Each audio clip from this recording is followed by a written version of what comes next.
Egypt built the greatest civilization the ancient world ever saw. But here's the thing. Almost everything you know about it, the Egyptians never wrote down. What they did write down, a 3,000-year-old work attendance sheet. One guy missed work because he was brewing beer 8 times. So what was ancient Egypt actually like? Behind the pyramids? Behind the pharaohs? Let's start at the very beginning. 5,000 years ago, Egypt wasn't a country. It was 2 countries, and they did not get along. There was Lower Egypt in the north and Upper Egypt in the south. And yes, Upper Egypt is at the bottom of the map. The Nile flows upward-ish north. The Egyptians named things by the river. Geography teachers have never recovered. Around 3100 BC, a king from the south, Narmer, conquered the north and merged the 2 kingdoms. He even merged the hats. White crown plus red crown equals 1 very tall double crown. History's first corporate merger, complete with a new logo. But the real king of Egypt was never a person. It was the river. The Nile flooded every single year, on schedule, so reliably that the Egyptians built their calendar around it. 365 days. Yes, your calendar, their invention.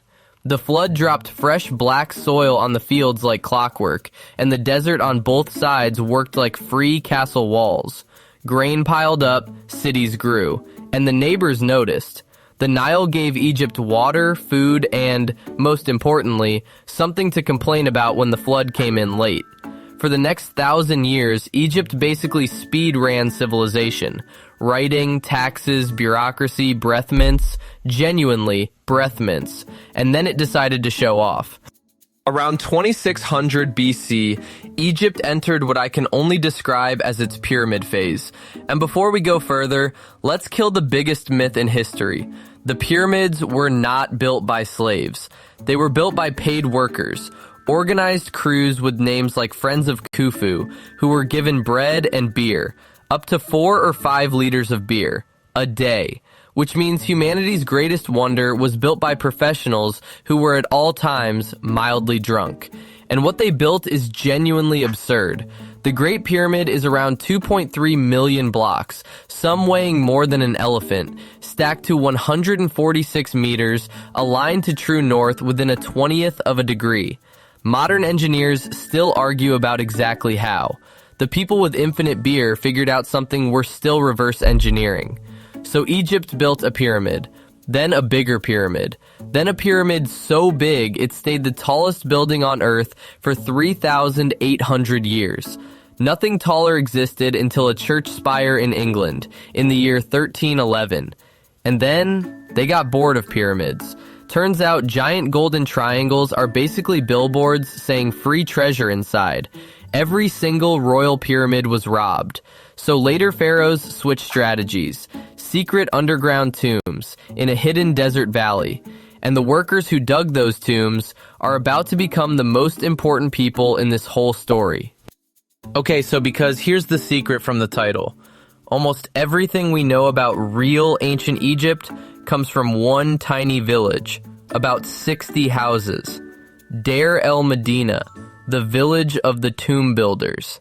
These workers were literate, which was rare, and they wrote everything on broken bits of pottery. Shopping lists, love poems, homework, complaints about the boss.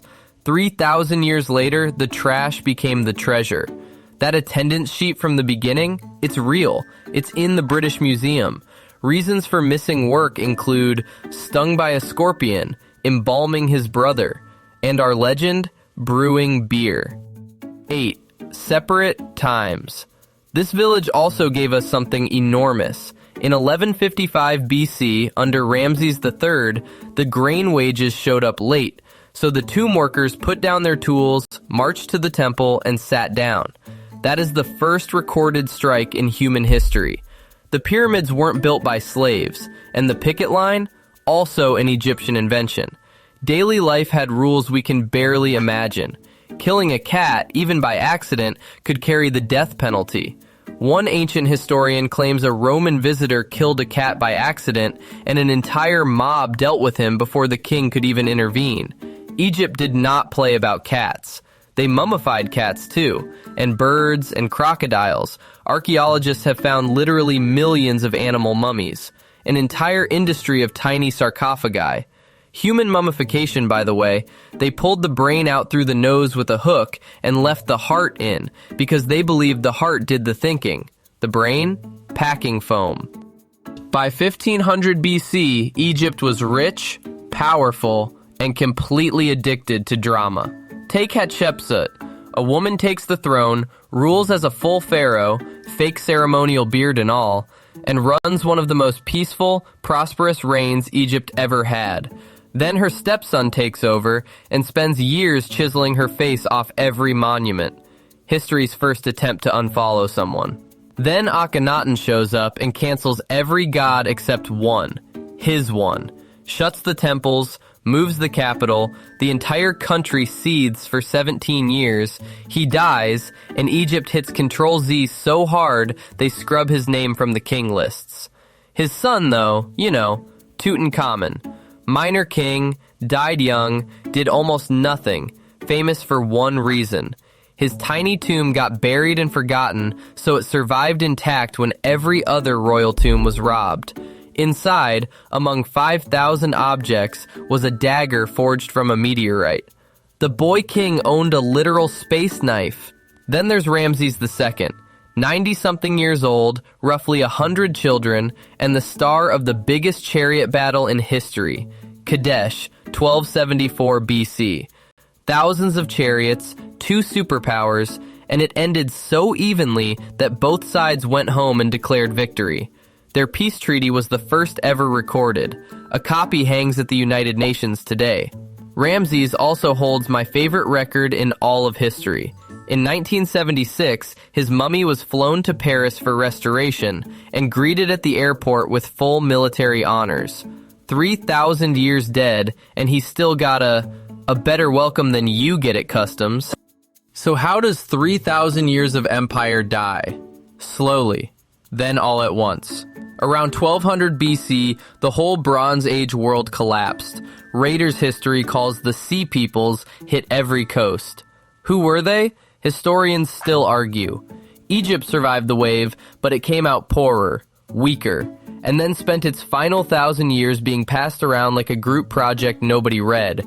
Libyans, Nubians, Assyrians, Persians, then Alexander the Great, who liberated it and left his general's family in charge.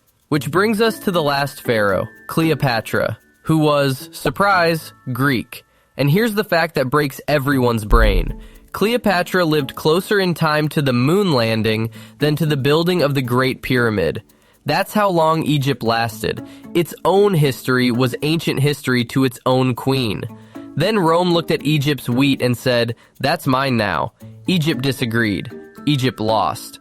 30 BC, after 3,000 years, the empire of the pharaohs ends its run as Rome's breadbasket. But here's the part that stays with me. The pharaohs built mountains of stone so they would never be forgotten.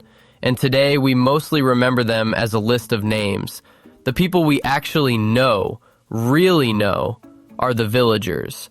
The guy who skipped work to brew beer. The workers who sat down in the dust and demanded their bread. Whoever scratched a love poem onto a broken pot and threw it away. They weren't trying to be remembered. They were just living. And their Tuesday afternoons outlasted the gods they worked for. 3,000 years. And what survived wasn't what anyone planned. The honey they sealed in the tombs, archaeologists say it's still edible. The beer guy, immortal. History keeps the receipts. It's just picky about which ones. So if you actually had fun learning today, do me a favor, subscribe to Stickstein, and I'll see you in the next one.